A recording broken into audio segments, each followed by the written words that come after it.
Day 2 of Browns camp wrapped up yesterday, and that is the last day before they get into pads, which is going to be later today, that they will practice. And a lot of things actually were able to be gleaned out of this. I think the Browns Live, the actual production of the show, was a lot better this week. And I think you saw some very interesting things and some very encouraging things from a few key players that, if they continue this trend, are just going to mean really good things for this Browns offense moving forward. So let's talk about it.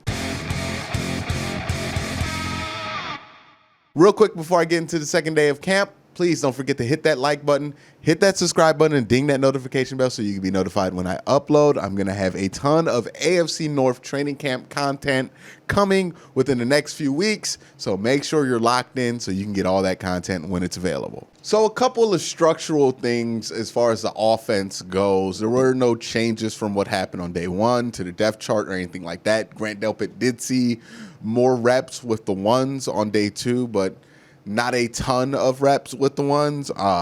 Also, you did see Donovan Peoples-Jones mix it in there with the ones more often. Now, that has part to do with the fact that Odell and Jarvis are still going to be limited coming off of their surgery. So even though they're going to be out there full go when they are, the reps are going to be limited. That makes sense. So you're seeing guys like JoJo Natson out there with the ones. You're seeing guys like Tywan Taylor out there with the ones. You're seeing guys like Donovan Peoples-Jones out there with the ones, guys that you wouldn't assume are going to be with the ones at the end of camp, but they are right now because they're getting an opportunity because the top 2 guys are recovering right now. So those are kind of the structural things. Also, another big note structurally is that so much of this practice happened underneath center. I think they went from shotgun maybe like 5 times in total. Everything else was under center. So it kind of seems like what I was predicting was going to happen with the Browns is that they're just going to focus on a few things and doing a few things really good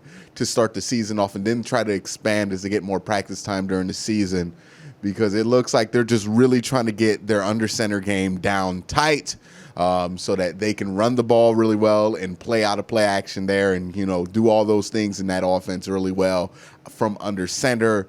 Really good when they play Baltimore. So it looks like that's the game plan. Do I like this game plan?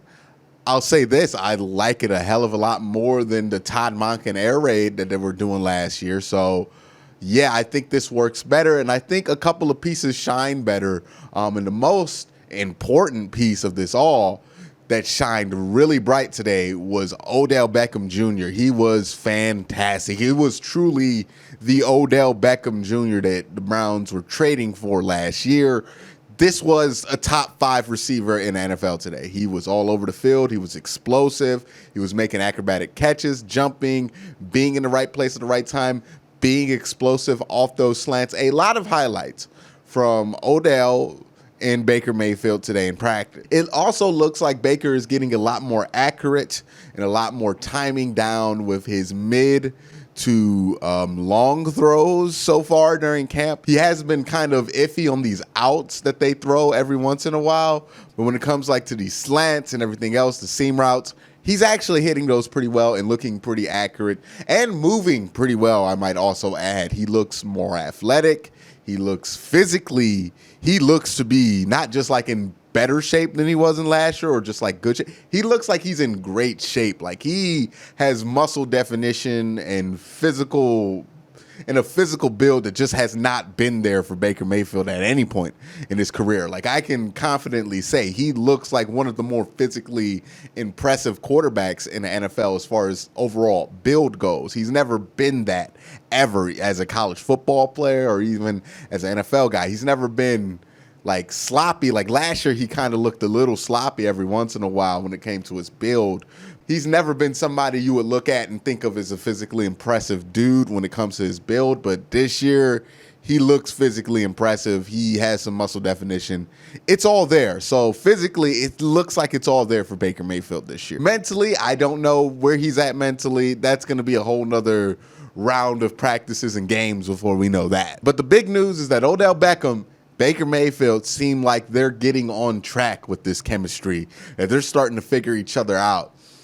And it's a dangerous connection because Baker can fit that ball in places that are very difficult to fit the ball in, and Odell is uniquely qualified to catch these balls from places that are very difficult to catch balls from. There's this one play where Odell gets like a one-handed catch on the sideline between like a guy. It's one of the more impressive things, and it's just like a throw that only Baker can make, and it's a catch that only Odell can make. And if they can do more of that, this is going to be one hell of an offense come September. I'm just going to tell everybody that now. If this happens more consistently, it's cancel Christmas. It's going to be something to behold because that connection on top of what they have, on top of, Nick Chubb and Kareem Hunt, who we're going to talk about later, it's just something else. And speaking of Kareem Hunt, by the way, Kareem Hunt looks good. Kareem Hunt did not look good at this point in camp last year.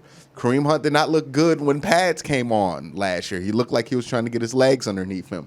Even when he came back during the middle of the season, he looked good, but he didn't look like Kareem Hunt. He didn't have that trademark explosive ability. He looked like a very good number 2 back.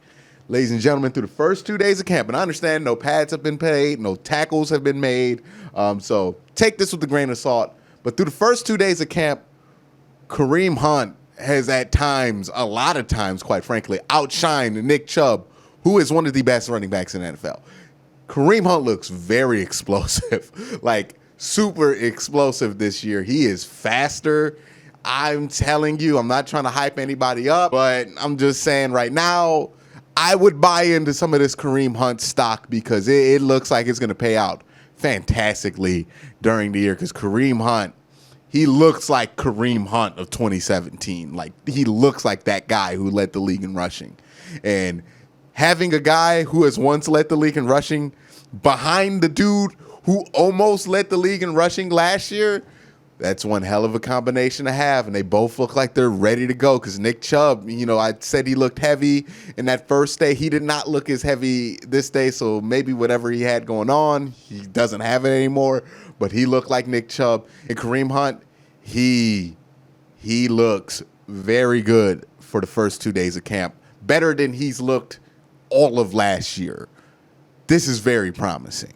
Another guy that looked pretty good today in camp, and a guy you probably aren't used to me giving a lot of praise for, is Larry Ogunjobi. He looked a lot better. He looked like he had some better technique. He looked like he had more discipline when it came to stopping the run. He didn't seem so eager to kind of push through and get to the quarterback again. No pads. He's not going to be in those instincts of just like trying to sack a quarterback because it's not like he can hit a quarterback.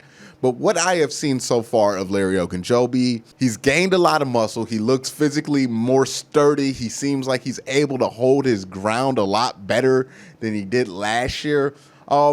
If there is a year where Larry Ogunjobi might not be a liability in the run game, this has the best chance to be it. That being said, I still want somebody bigger to be put in that rotation with Larry Ogunjobi because I don't think he can do it by himself yet. I don't think that's a fair position to put him in. But for what it's worth, Larry Ogunjobi has looked very good throughout the start of camp, and he had an especially good day yesterday. Another guy who has had a good day that I really wasn't hot on, a lot of other people were, to give him credit, was Kevin Johnson, the slot corner the Browns picked up from Buffalo. He had a good year in Buffalo last year, but some disappointing years as a Houston Texan. He is continuing that path of, impressing because he had an interception on the first day of practice, and today he had another really nice interception on the sidelines. He looks good. And if that's your slot corner or that's your third or fourth or fifth corner, you're in a really good position with the Browns. Again, I really like what the Browns have going in their secondary. I understand a lot of it's unproven, right? You're putting Carl Joseph back there as a Cleveland Brown for the first time. Grant Delpit and Andy Sedale, they're going to do whatever it takes at free safety. Obviously, Delpit's going to be the main guy, and Delpit is an unknown at this point. And then you have Denzel Ward, who was once a Pro Bowl corner, did not play at that level last year, even though he had a good passer rating. But I don't think that tells the whole story. And then Greedy Williams, who has all the tools. I really like this secondary. I really like the depth of it. You got guys like Terrence Mitchell who are, trying to find a role in this secondary, along with guys like Kevin Johnson who are playing their butts off right now in practice.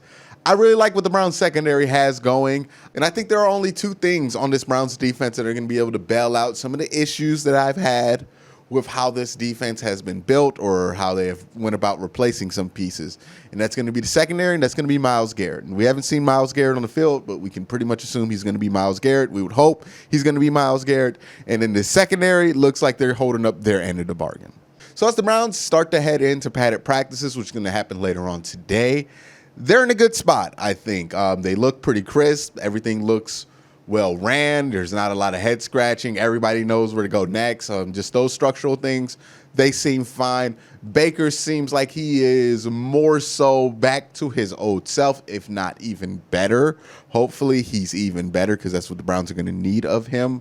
And then guys who completely look like their old self, no question, is Odell and Kareem Hunt throughout the first 2 days. It's going to be interesting to see if those guys can carry that on when the pads come on, when the hits start happening, when the blocks get real. That's going to be important. Another thing a lot of people have noticed, but I'll wait to comment further, is about the offensive line situation.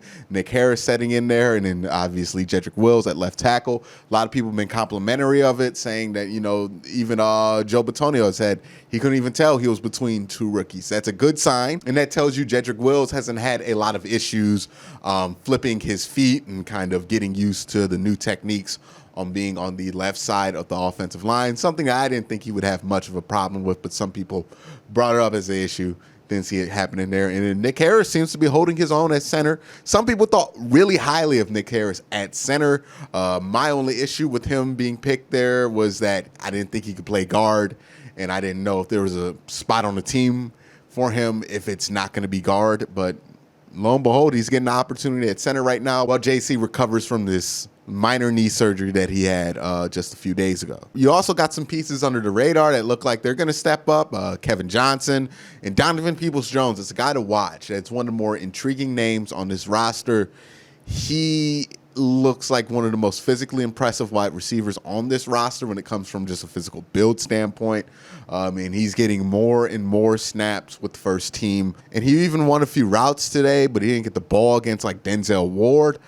So it's going to be interesting to see what the plans are for Donovan Peoples-Jones, because if he is more ready than we thought he was coming out of Michigan in the 6th round, then that's going to add an interesting dynamic to what it is, what the conversation about the third wide receiver is going to be with Rashard Higgins and Donovan Peoples-Jones, because while Rashard is the more dependable and veteran receiver who fits that role a lot better, there's a lot more of an exciting amount of possibilities that happen if you could put somebody as athletic and as big as Donovan Peoples-Jones in that role. So it's going to be interesting to see what happens there, because Donovan Peoples-Jones, he's pressing already, and I don't think anybody expected that. That's going to be interesting to watch there as well.